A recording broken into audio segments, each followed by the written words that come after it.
कल induction 3 principal थे, हम लोग 3 स्टेप्स में क्वेश्चंस को प्रूव करते थे और ज्यादातर यही 3, क्योंकि सारे चैप्टर में यही 3 स्टेप्स हैं और यही 3 स्टेप से सारे क्वेश्चंस प्रूव होने हैं। पहला स्टेप क्या है कि n को 1 पुट करते थे और देखते थे कि रिजल्ट ठीक है कि नहीं है। That is the verification step. if left hand side is equal to right hand side then result is true for n equal to 1। यहाँ जो स्टेटमेंट करी है n 1 के लिए प्रूव हो जाता है तो मतलब this result is true for n equal to 1। Second step क्या था? Assumption step. अज्यूम करते थे कि रिजल्ट k के लिए भी ठीक है और इसको यूज करके थर्ड स्टेप प्रूव करते थे कि प्रूव करना है कि result n equal to k plus 1 के लिए भी ट्रू है। तो यही 3 स्टेप्स सारे चैप्टर में चलेंगे।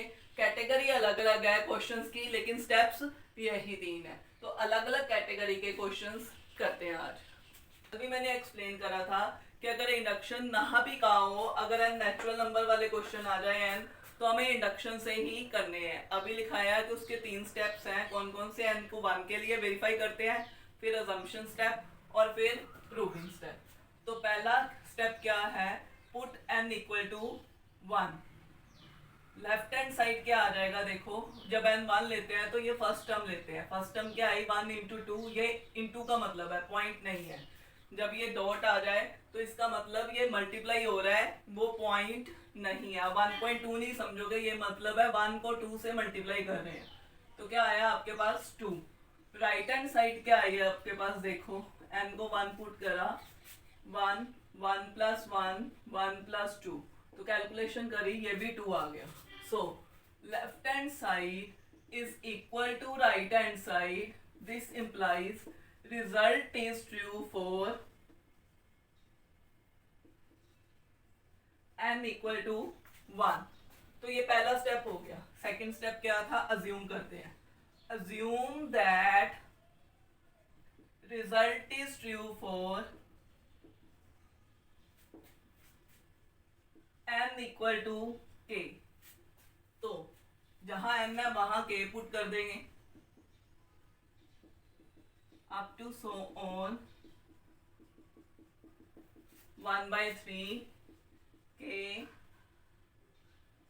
Plus 1 k plus 2। ये दूसरा स्टेप हो गया। इस स्टेप को कोई नाम दे दो, 1 कह दो, a कह दो, b कह दो, जो मर्जी कह दो। इस स्टेप को कोई नेम दे दो। तीसरा स्टेप क्या होता था? हमें प्रूव करना होता था। So show that result is true for n equal to k plus 1। तो ऊपर वाली स्टेटमेंट में जहां जहां n है वहां वहां k plus 1 ले लेते हैं। तो क्या प्रूव करना है हमें? Basically 1 into 2 2 into 3 up to so on. n की जगह पे k plus 1 लिया, तो यहाँ k plus 1 लिया तो क्या आया? k plus 2 is equal to 1/3 k plus 1 k plus 2 k plus 3। ये चीज हमें प्रूव करनी है। वो प्रूव कैसे करनी है कि जो चीज ये आई है, हमने कहा था ये जो चीज आई है, ये चीज a पार्ट में दोनों तरफ क्या कर देंगे? हम लोग ऐड कर देंगे। सो क्या करेंगे? Adding k plus 1 into k plus 2 in a on both sides। दोनों तरफ क्या कर देंगे? ऐड कर देंगे। ऑब्वियसली एक तरफ तो करेंगे नहीं, स्टेटमेंट खराब हो जाएगी। इस वजह से दोनों तरफ क्या करेंगे? ऐड। तो क्या आएगा? k plus 1, इधर क्या ऐड करा था हम लोगों ने? k plus 1 k plus 2। ठीक है, जो चीज ये है वो यहां भी ऐड करी, 1/3 k प्लस 1 k प्लस 2। क्या ऐड करा हम लोगों ने? k plus 1 k plus 2। अब इसको बिल्कुल नहीं छेड़ना हमें, या इसको बिल्कुल टच नहीं करना, और इसको सिंप्लीफाई करके हमें ये चीज लानी है। अगर आ जाती है तो हमारा रिजल्ट ठीक है, आ क्या जाती है? आनी ही चाहिए। कॉमन निकाल लो सबसे पहले। अगर कुछ कॉमन निकलता है या एलसीएम लेना चाह रहे हो, ले रहे हो। देखो ये और ये दोनों में है, कॉमन निकल रहा है। So we take common, k plus 1 k plus 2, अंदर क्या रह गया k over 3 plus 1. Now take the LCM, k plus 1 k plus 2 k plus 3 over 3. तो यही चीज हमें प्रूव नहीं करनी थी. So hence prove the result is true for n equal to k plus 1. क्या लिखेंगे, result is true for n equal to k plus 1.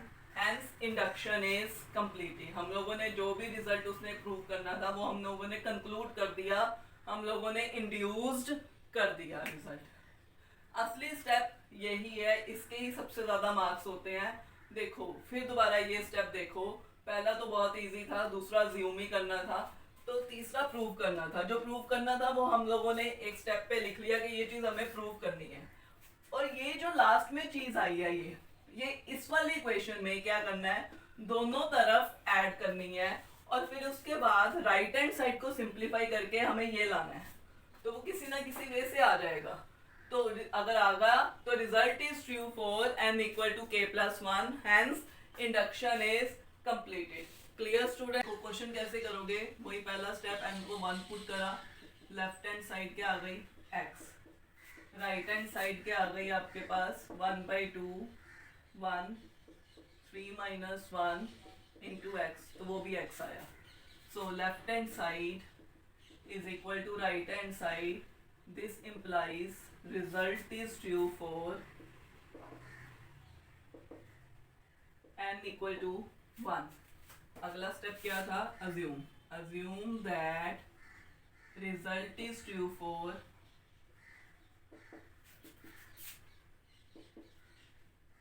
n equal to k.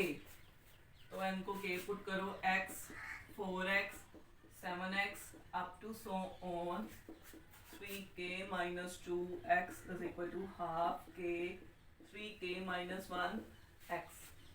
अब तीसरा स्टेप क्या है, शो करना है. Show that result is true for